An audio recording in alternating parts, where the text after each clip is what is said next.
Next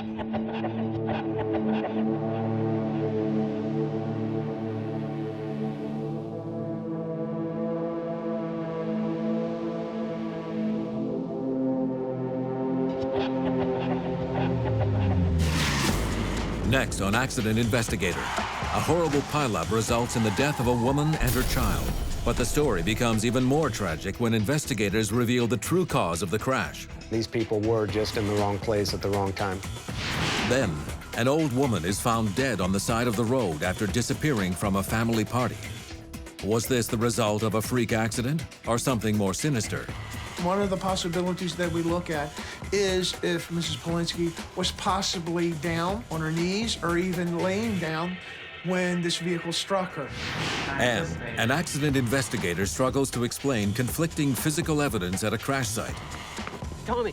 But the job takes a chilling twist when he discovers who the victims are. This accident was an emotional struggle for me. I never actually had one involving a coworker. Every year, violent collisions kill 3,000 Canadians and injure another 200,000. But there is no such thing as an accident. Every collision has a story as unique as the people involved. Rusty Haight is a leading authority on accident reconstruction. He trains investigators around the world to read the clues and solve the mysteries. You can be driving carefully, the road clear, the weather perfect. But you can still be involved in a collision. The other guy doesn't do something he is supposed to do, or does something he isn't supposed to do. You can still be in a crash. Now, there are a lot of things you can do to avoid a collision. First among those is to drive defensively and anticipate problem situations. On a beautiful May afternoon, Laura Smith, a single mother, is taking her son Jason to his grandparents' summer house for the week. It's only an hour's drive from home. The day looks perfect for a relaxed trip out of town and a swim in the lake. Then, seemingly out of the blue, a motorhome in front of her brakes hard. Laura has no choice but to brake also. Meanwhile, a bus driving behind Laura is coming up fast and desperately trying to keep from slamming into her, but to no avail. Laura's small passenger car folds up like an accordion between the two large vehicles and immediately bursts into flames. Firefighters arrive on the scene and do their best to extinguish the blaze, but it's too late for Laura and her son. Despite the fact that it's his day off, accident investigator Don Carroll is called in by his supervisor. It must have been a major accident for me to be called off duty to respond to the scene. The scene is one of the worst Don has ever seen. The small passenger car is still sandwiched between the two larger vehicles and has been burnt down to its chassis. Don also learns that both mother and son have been confirmed dead. Although investigators may be used to dealing with the gruesome task of road accidents, the sight of the burnt bodies is devastating. It's always tough when I respond to accidents such as this because I have several small children of my own, and anytime a child is involved in a crash, and in this case burned so horribly, it's very tough. It's now Don's task to find out exactly why and how this terrible accident occurred. At the scene, he has 3 vehicles involved in the collision. Determining what part each of the drivers played in this tragedy is the first step. I saw that the driver of the motorhome appeared to be in shock, so I decided to go to the bus driver, Miss Albright. Are you okay? Oh, I'm okay. Monica Albright explains to Don that traffic was moving smoothly until out of the blue, the motorhome appeared to decelerate rapidly, forcing both Laura and her to brake sharply. She tried to stop in time, but just couldn't. When I heard Miss Albright's statement, I was first thinking that maybe she was following the small passenger car too closely, and that's why she wasn't able to stop. But I also considered that something happened with the motorhome. Maybe an animal ran out in front of the car. Maybe the motorhome had a mechanical problem. Next, a patrol officer informs Don that Mr. Peterson is ready to make his statement. Mr. Peterson told me that a small red car passed him quickly on the left side, directly in front of his motorhome, and then started to drive more slowly. And then for no reason, the car slammed on its brakes. Peterson insists to Don that he reacted quickly but couldn't manage to steer clear and hit the red car lightly from the rear. He thought he had avoided the worst, but a second later, he felt the impact of Laura's car from behind. He claims that the errant car stayed in front of him maybe a few seconds, but then the driver accelerated and disappeared. When I heard Mr. Peterson's story about the red car that the other driver didn't report to me at all, I thought at first that maybe Mr. Peterson may not have been telling me the truth about it. So I knew I had to go look for damage on the front of the motorhome. Found this basically yellow and black transfer marks. I'm not sure what it's from, but it's not something I would expect to find on this pristine bumper. There's some indentations on the bumper like it hit another vehicle, but these yellow and black transfer marks are very suspect and possibly from another vehicle. Don moves on to the scene investigation, looking for any other clue to confirm the presence of the mysterious fleeing car. The road is a mess of debris, but there's also a lot of skid marks, which is no surprise in a pileup like this. Miss Albright told me it was like a domino effect, where the motorhome braked, the small passenger car braked, and then she had to brake. There was no advance warning. Then Don picks up another clue. Just ahead of the motorhome, he notices 4 sets of skid marks. A quick look clearly tells him that these marks are still hot, and that they don't belong to any of the other vehicles involved. I thought that there definitely was a 4th vehicle involved, and then I contacted my dispatch center, who put out a be on the lookout broadcast to look for this vehicle that was involved in this crash. If another car participated in the chain of events that led to the fiery deaths of Laura and Jason, why did he or she flee the scene? And what caused the accident to happen in the first place? The road evidence and Mr. Peterson's testimony lead Don to consider a brand new theory about the accident. I thought there was a possibility that this may be an actual staged accident that occurred, because this type of accident fits the profile. Every year in California alone, there's some $200 million in fraud perpetrated as a function of stage crashes. These aren't accidents, these are intentional events. What you got is a criminal that'll drive around and pull in front of a commercial vehicle or an expensive car, someone that looks like they have insurance. They'll stop suddenly, they'll get rear-ended. Now what you got is everyone in the rear-ended car is injured. They'll bring together a group of doctors and lawyers and, of course, witnesses who'll make this a very multidisciplinary, a multi-jurisdictional effort. That's what makes this such a difficult case to prosecute. Coming up, Don enlists the help of a fellow investigator in the hopes of untangling this unusual case. These people were just innocent people who were on their way to a party and got caught up in all of this.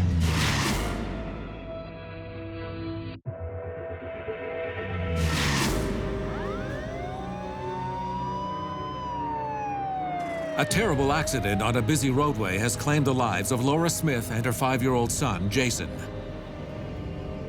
Investigator Don Carroll has been brought in to reconstruct the chain of events that led to their deaths. As a next step, Don requests a full mechanical examination of all the vehicles. But his priority is to find the red car that reportedly fled the scene of the accident. This type of accident fits the profile, in which case a car slams on its brakes in front of a very expensive vehicle, either a commercial vehicle or a motorhome, a luxurious motorhome, because that is where there's deep pockets, where there's a lot of insurance money that's possible available to them to collect. To follow up on the criminal angle, Don turns to an old colleague, Marty Gonzalez, chief investigator with the California Insurance Fraud Department. Stage collisions are very prevalent, not only here in California and in the Los Angeles area, but in a lot of states all over the United States. And the reason they're done is, bottom line, is money. But even if Marty's sure that this is a staged accident, he also knows how hard it will be to prove it. Basically, the way they work is there's a person, commonly known as a stager, who has an in with a lawyer or a doctor, typically the lawyer, and this lawyer will pay this person to bring them cases. The stager's job is to go out and plan these accidents and recruit people who are willing to participate and be in the car when it's going to get hit at 60, 70 miles an hour by another car, or by a large truck or a big rig. And they go out and they plan the accidents. While Marty investigates possible criminal rings having links with staged accidents, Don receives the mechanical report. The examination of each vehicle involved in the crash shows nothing unusual. The same day, the autopsy report also comes in. Even for the two veterans, the details are extremely disturbing. When I attended the autopsy, the medical examiner told me that the mom and the child did not die as a result of being hit in the rear by the bus. They died as a result of the fire that erupted after the crash. And the medical examiner told me that because there was still basically soot inside the trachea, which means that they were trying to breathe. And I was hopeful that it was an instantaneous event, but in this case it was not. Typically, there are three problems. One is that the amount of oxygen in the air in a closed space fire decreases because the fire is consuming so much oxygen. The second problem is that oftentimes in car accidents, when things are on fire, they release chemicals into the air that can injure the lungs directly. And lastly, the heat from the smoke and the heat of the environment can cause direct thermal damage to the lungs themselves. The car doesn't burn for no reason except in the movies. Here, Laura and her son were particularly unlucky. The bus hit the back of the car, and that's where the fuel tank's located. It ripped the fuel tank open. Fuel and air and a source of heat, probably from the bus, the engine, the brakes, something like that, caused the fire. This chain of events coming together left Laura and Jason with little chance of survival. As the weeks go by, the chances of finding the suspect vehicle begin to rapidly decline. Don and Marty exhaust every angle of the investigation, going over the crash scene reconstruction, looking for anything that they might have missed. But the case is also widely covered by the media, and that's how police get the break they've been hoping for, an anonymous tip. Yeah, hi, Marty. There was a lot of publicity on TV about the accident because of the fire, and it was not too long after that the police department received a call from an anonymous person saying that they believed that the accident was staged, that it was done on purpose, and they knew the people that were doing it. With all of the roadway evidence, the statements given by Miss Albright and Dave Peterson, and now the tip-off, Don and Marty are certain they're on the right track. But they are about to tackle the hardest part of their job. They must prove who was behind the wheel and that he or she intentionally set up the crash. We utilize a variety of investigative methods, some with information from insurance companies or other law enforcement agencies.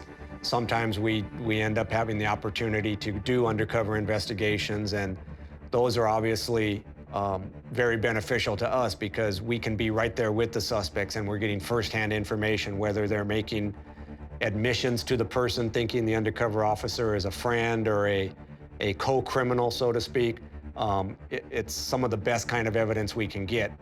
The investigation leads to Norman Miller, a young man from the area who has been involved in staged accident cases before.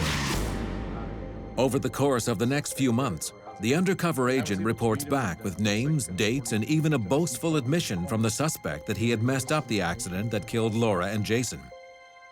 The operation is closing in on Norman Miller, but one key element is missing: the car Miller used to commit his crime. When I looked at the yellow and black marks on the right front bumper of the motorhome, I measured the height of it and I measured the length of it because I wanted to find a bumper that was the same height and the same distance between the various marks.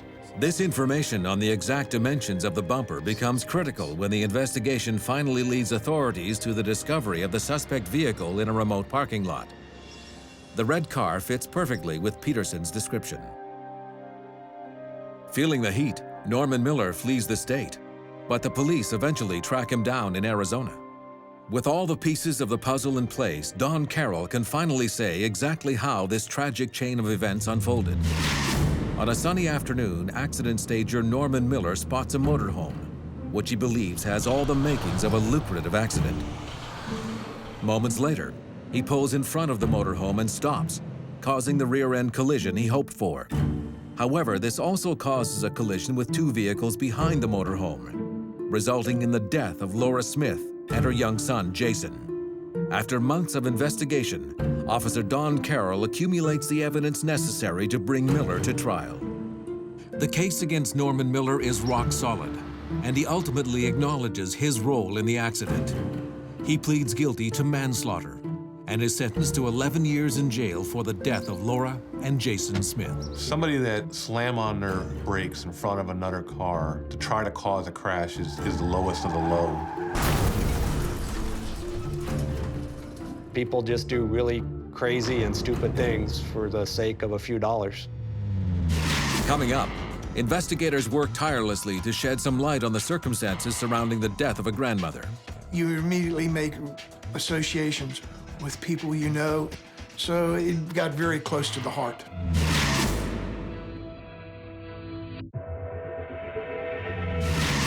Hit and runs are difficult crimes to solve. We're looking for evidence on the body, off the roadway, and when we find the car, we'll be looking for it there too.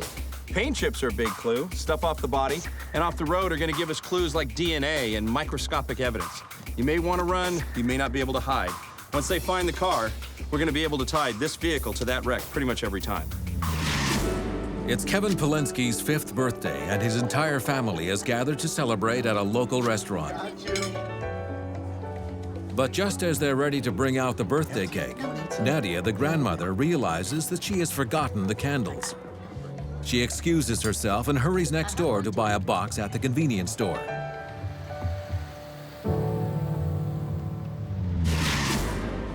But after about 20 minutes, Nadia still hasn't returned. The family begins searching up and down the roadside outside the restaurant, calling Nadia's name. After searching the neighborhood for nearly an hour, it becomes obvious that she's nowhere to be found. All her son Alex can do now is contact the police to report a missing person. Later that afternoon, officers answer a call from a pair of local teenagers who claim to have found a dead body. It's lying on the side of the road a short distance from the restaurant where the Polinskis celebrated earlier that day. Accident investigator Lenny Simpson is immediately called in to head up the investigation. When I arrived at the scene, I saw the body of an elderly lady. Didn't take long at all for the police to link the missing person, Nadia Polinski, with the body that was found at the scene. It was obvious that this was not a mugging, it was not an assault, it was a hit and run. Police catalog more than 100 pieces of evidence at the crash site, including the packet of candles.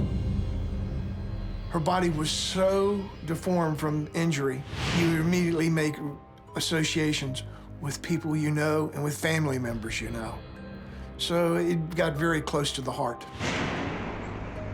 Nadia's body is found on the other side of the parking lot, several hundred meters away from the restaurant and the convenience store.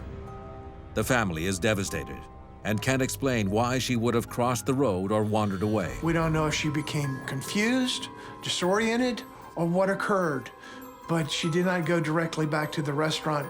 She attempted to cross the street, and when she crossed the street, that's when she was struck.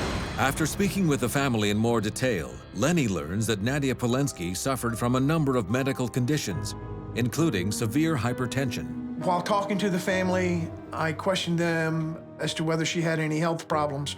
They explained that she had had a stroke several years prior, and that she didn't have too much of a problem being disoriented. However, occasionally she did become disoriented.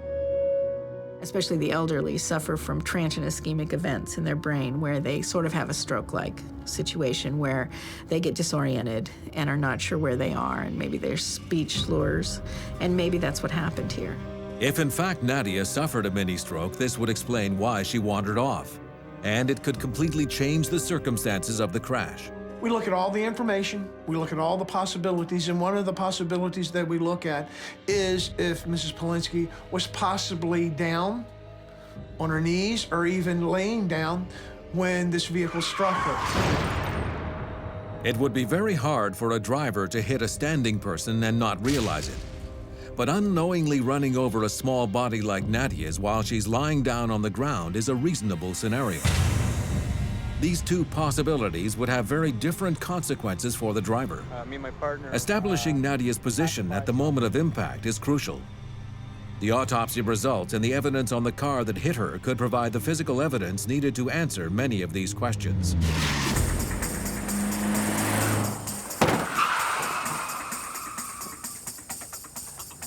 Okay, this is all about injuries. We're looking at this crash for injury patterns. On this particular dummy, what we're going to see is marks on the back, marks on his buttocks, down the legs. This is going to indicate that this dummy was standing up, and you can see here with bumper scuffs, hit from behind when the car came through, as opposed to, for example, laying down or sitting in the roadway. You'd have a different set of injuries. And of course, we tied those things to marks on the car. You'd be able to tell which way he was facing, how he was moving, whether he was sitting or standing or even walking or running when he was hit. I have got measurements. Now I have to find the vehicle to make that comparison with. While officers begin collecting and documenting the broken car parts, Lenny examines the crash scene itself. And he doesn't have to look very hard to find a lucky lead. Lucky? The only thing the driver didn't leave is their driver's license. The tire mark itself was an exceptional, unusual piece of physical evidence that helped us solve this case. Lenny also has a good idea about how the tire marks were made. Tire mark came from the right front tire of the vehicle. The impact was significant enough that it bent the metal into the tire. The tire then began marking the roadway very shortly after the impact occurred. And this tire mark continued from the impact approximately 2 miles to the driveway and the residence of Mr. Richard Kelly. We served the search warrant on the house, and once we served the search warrant, we opened the garage door, and there was the car. It had the damage that was consistent with damage of a pedestrian impact, and it was also the tire mark leading right to the tire. Right to the tire. Finding the car moves the investigation into overdrive. Lenny immediately looks for physical evidence on the vehicle, not only to link it to the collision, but also to establish if Nadia was standing or not when she was hit. We also, under further examination, found clothing fibers that looked very similar to what Mrs. Polinski was wearing. We also found blood. We found hair. And we found marks on the car that were consistent, again, with a pedestrian being struck. But despite the preponderance of evidence, locating the car is just a first step. Next, investigators must put a driver behind the wheel. Just because you have the car doesn't mean the case is closed. What you have to establish now is who was driving the car at the time the impact occurred. Lenny runs a check on the license and learns that the car belongs to the owner of the house, Richard Kelly. Interrogated about the damage to his car, Kelly admits that he thinks he may have hit a dead animal on the road. The physical evidence is immediately sent to a forensic lab for a complete analysis. We would do comparisons, DNA comparisons, as well as fiber comparisons, to help us determine that this was, in fact, the vehicle that did the striking. Then something else catches Lenny's attention that strikes him as suspicious. The entire front bumper of the car was gone. We didn't see it at the scene. We certainly didn't find it at the house. We didn't know where the bumper was, but it was missing. The evidence on the scene leaves investigators skeptical of Kelly's story. But given Nadia's medical history, Lenny needs to keep in mind that she may have been lying on the ground or even already dead when the vehicle hit her. Without concrete proof one way or the other, the entire case could ultimately be ruled an unfortunate accident. Coming up, Nadia's autopsy report provides key answers and sends Lenny on a hunt for new clues. I had to absolutely do the best I could ever do to resolve and solve this case.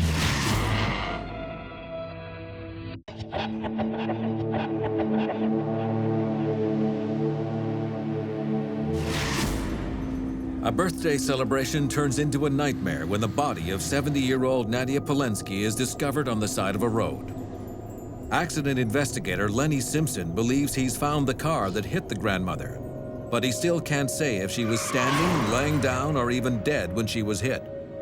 He'll have to wait for the autopsy report to find out. tire marker is Meanwhile, right there. Lenny must put a driver behind the wheel of the suspected vehicle. He continues to search the inside of Kelly's car for more clues. We found a cell phone.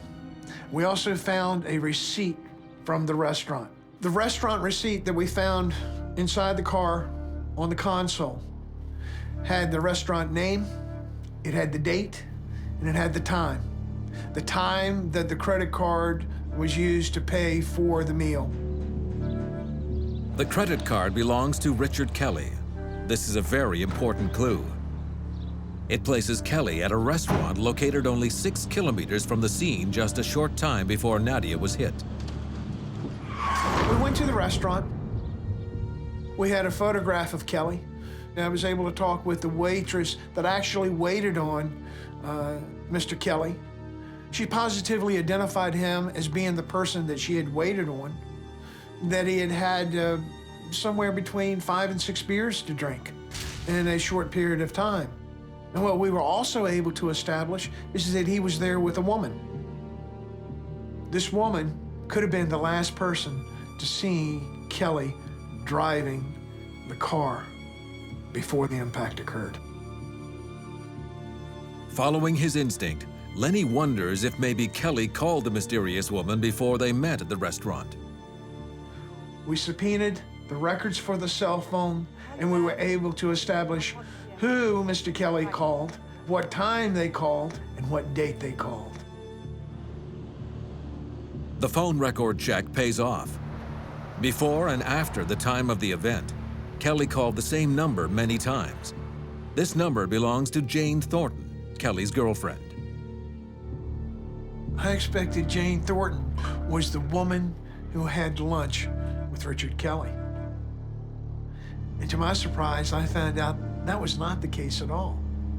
She was at home waiting for him to come home to dinner, but he never came home.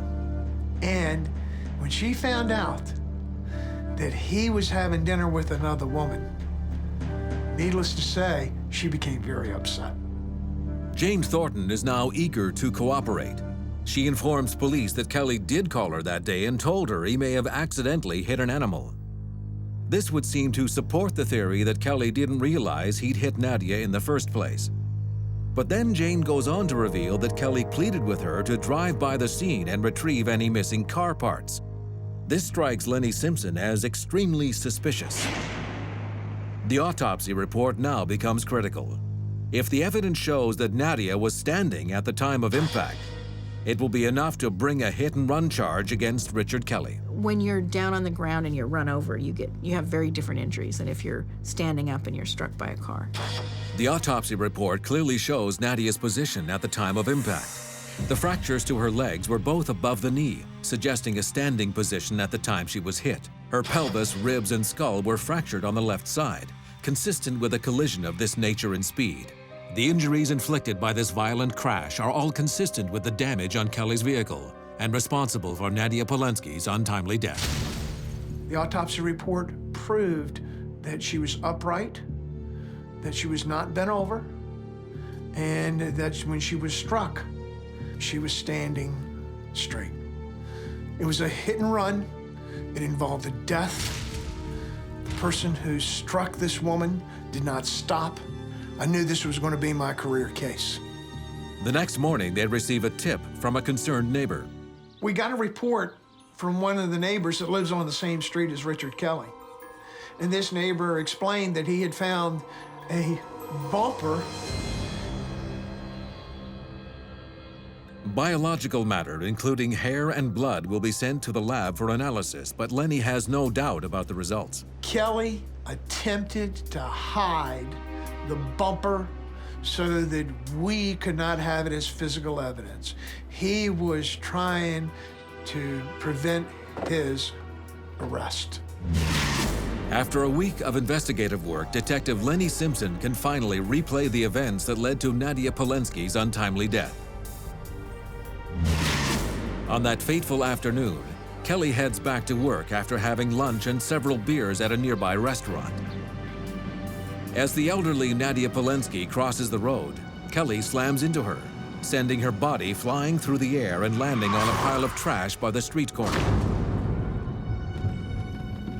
But rather than assist the injured woman or call the authorities, Kelly drives away.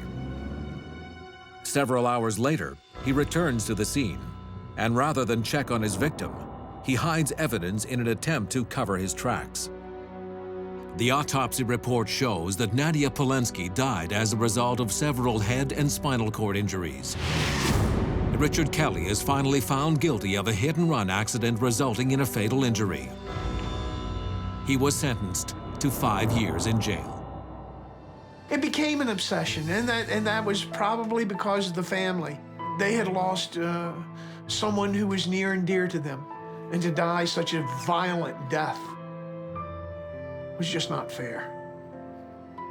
So I felt compelled. I had to absolutely do the best I could ever do to resolve and solve this case. Coming up, a reconstructionist faces one of the hardest cases of his career when he's called on to investigate a car crash involving his best friend. Despite my emotional feelings in this, I knew I had to continue with this investigation and complete it.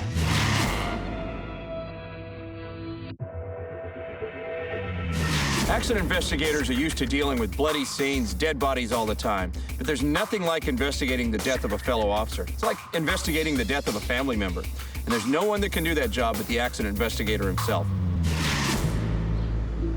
At the end of a long day, Officer Marty Keene is patrolling a quiet neighborhood waiting for his shift to end. Everything seems to be going smoothly when suddenly, something catches his eye in the rearview mirror. He swings a quick U-turn and drives back in the direction he came from. As it turns out, Officer Keene has stumbled onto a major car accident involving 2 vehicles, one of which has caught fire.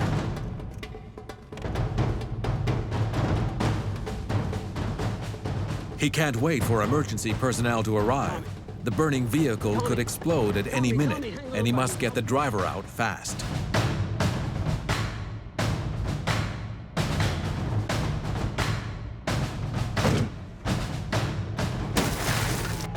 As medics arrive on the scene, the passenger from the other car staggers out into the street, but the driver is not responding.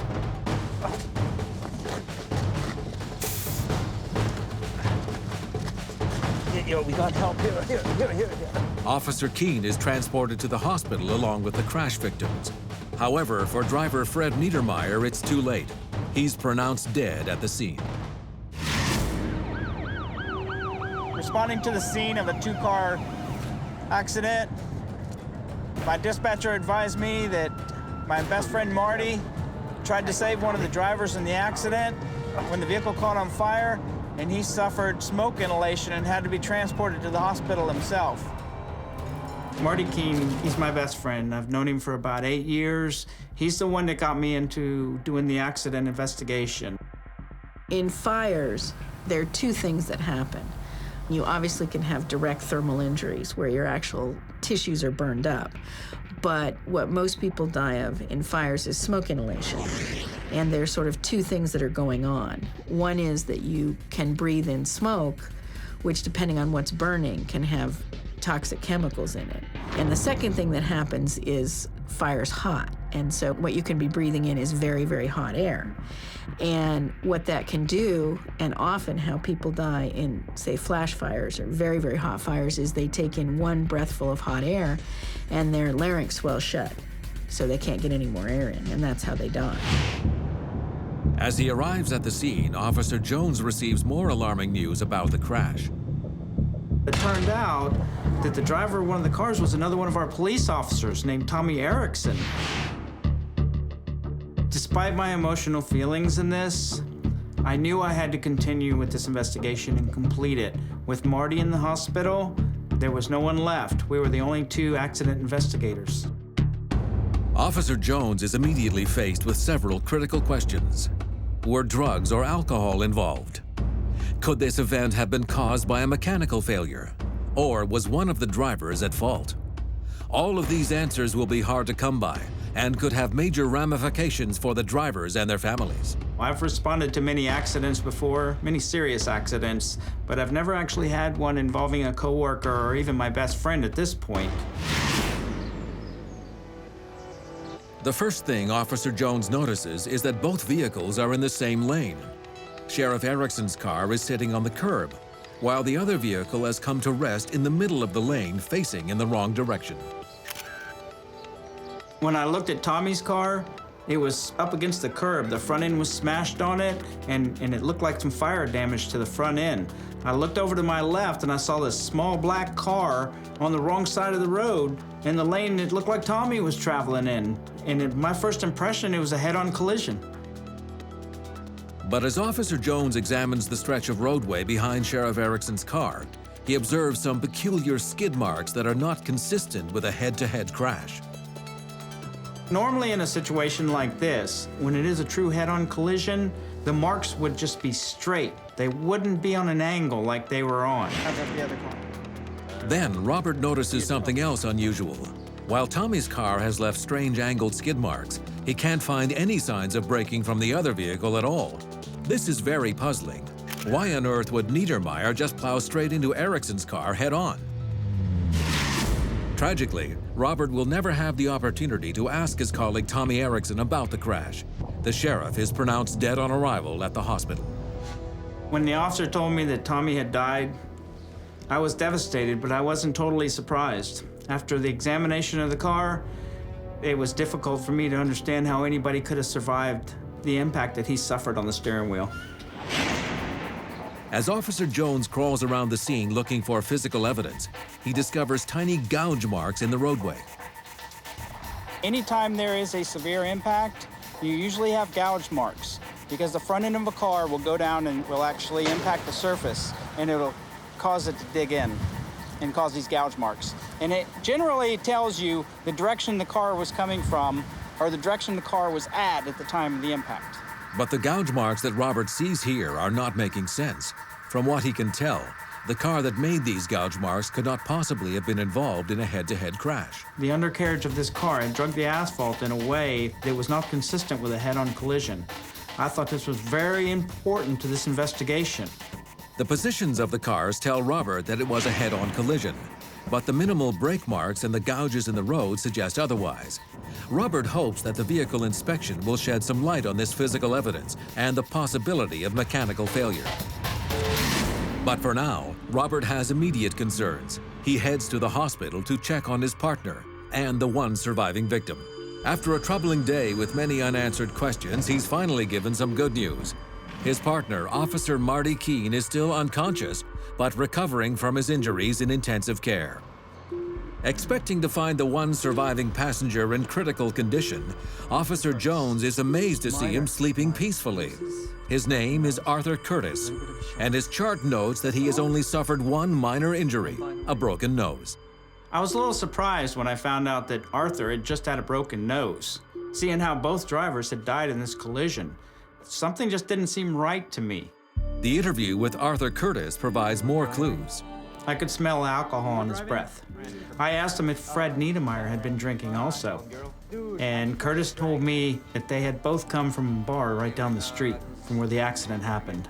The toxicology report indicated that Fred Niedermeyer had consumed quite a bit of alcohol. His blood alcohol level was a 0.18, which is considerably over the legal limit. The blood alcohol content could explain the lack of brake marks from Niedermeyer's car. Perhaps he was just too drunk to react to the oncoming vehicle. It may also shed some light as to why Niedermeyer ended up in Sheriff Erickson's lane. But it still doesn't explain why the passenger, Arthur Curtis, only suffered a minor injury, or why Erickson reacted to the oncoming car so late. It appears that Tommy just locked the brakes up and tried to turn away from it just right at the last minute, like he never saw it coming. I had a hard time trying to figure that out. Next, Officer Jones gets Fred Niedermeyer's autopsy results. It notes that Niedermeyer was not wearing his seatbelt, leaving his body unprotected against the violent shock of the crash, resulting in a lacerated aorta. Car A hits car B, and all that force from car A gets transferred to person in car B. The bodies inside the car keep moving and hit something inside the car, and then the organs inside the bodies keep moving and hit something inside the body. So it's boom, boom, boom. Well, that crash was only at 35. Imagine if it was a lot faster, like Sheriff Erickson's. In every crash, there are 3 collisions. The first one's between the car parts. The next one is bodies striking structures inside the cars, like the steering wheel and the dash. The last one is where body parts strike internal body parts, like the ribs. Your heart and your lungs striking the ribs can cause blunt force trauma. That can lead to internal bleeding, and that's what killed Sheriff Erickson. Coming up, inspecting the undercarriage of the car yields new evidence. I placed the black car, Fred Niedermeyer's car, up on the rack to inspect the suspension components and to also find out what caused the gouge marks in the road.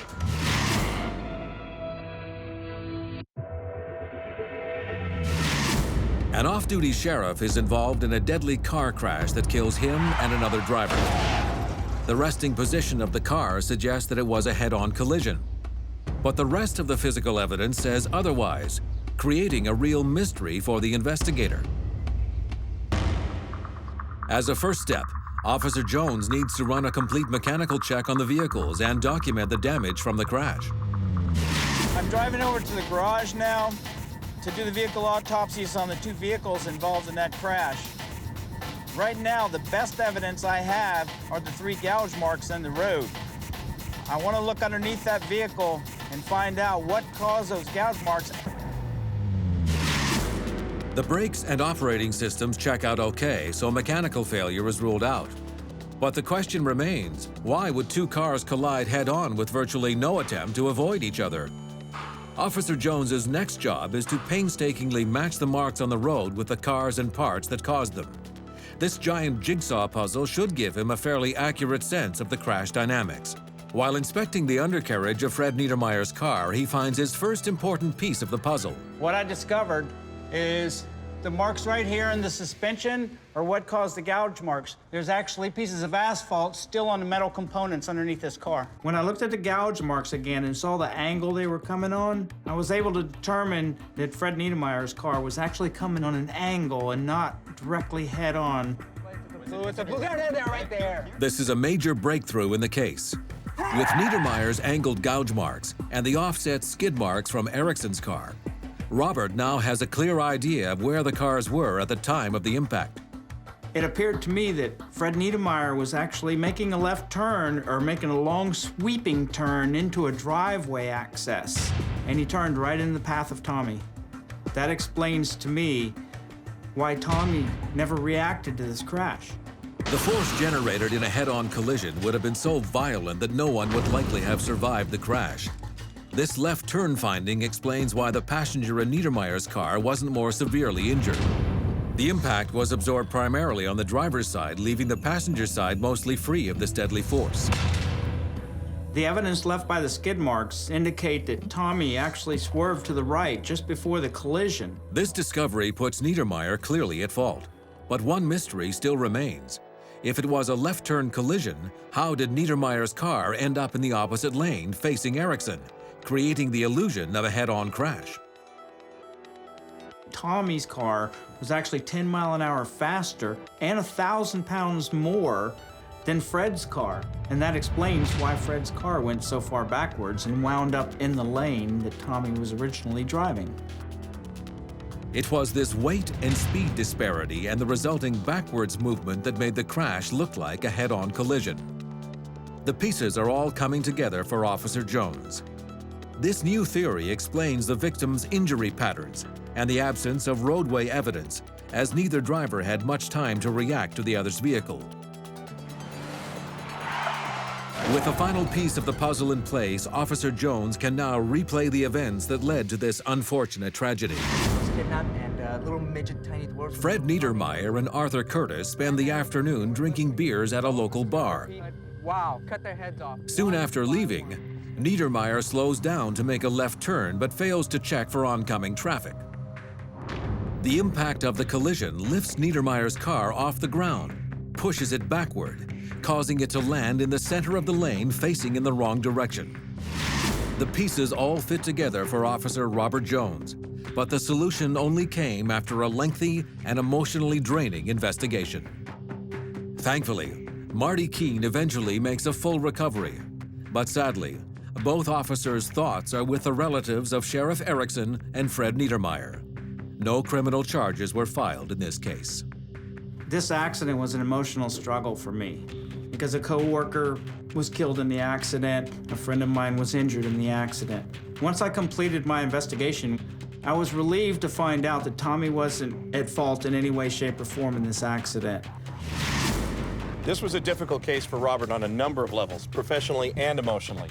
Don't be fooled by that appearance of callousness and coolness the accident investigators show. Deep down, remember, they're human beings as well. They care about getting that guy off the road that deserves to be off the road because they drive as well and so do their families.